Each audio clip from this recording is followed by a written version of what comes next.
So this is a very proper prayer by a sincere devotee. This is a very suitable prayer. This is the greatest benediction to ask from the Lord. O Lord Nrsingadev, O Lord Krishna, if you want to give me a blessing or benediction, just make my heart pure. May there be no material desires in my heart. The spirit soul has spiritual activities and spiritual desires. Unalloyed devotion to the service of Lord is the only spiritual desire. To fulfill this one and only pure spiritual desire, however, one must be free from all material desires.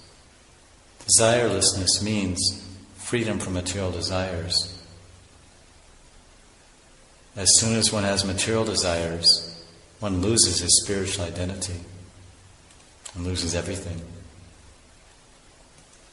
So, living entity is always with desire.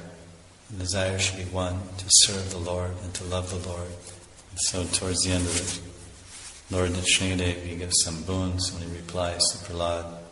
Text 14. Ya itat kirtayan mayam tvaya gitam idam nara tvam cha mam cha smaran kale kamrabandat pramuchite.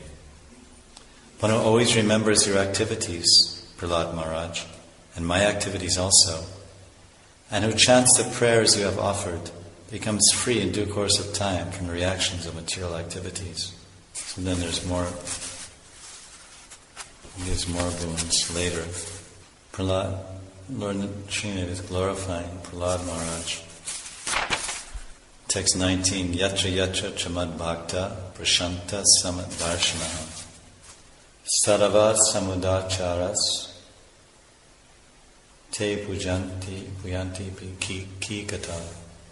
Whenever and wherever there are peaceful, equipoised devotees who are well behaved and decorated with all good qualities, that place and the dynasties there, even if condemned, are purified. So wherever advanced devotees live, the whole country becomes purified. Bhavanti purusha loke madbhaktas tram anuvrata bhavan me kalabhaktanam savesham pratirupadrik. This is text 21, chapter 10. And then Lord Bhagavan Nrsinga said, those who follow your example, Prahlad Maharaj, will naturally become my pure devotees. You are the best example of my devotee, and others should follow in your footsteps. So here, Bhagavan Nrsinga is saying that, of course, he's one of the 12 Mahajans mentioned in Bhagavatam 6.3.20. Swayambhur Narada Shambhu Kumara Kapila Manu Prahlado Janako Bhishmo Balir Vayasakir Vayam. So Brahma, Narad, Shiva, Kapila, and Prahlad, they're the best examples of Mahajans. So the Lord encourages him to accept the kingdom. And he does.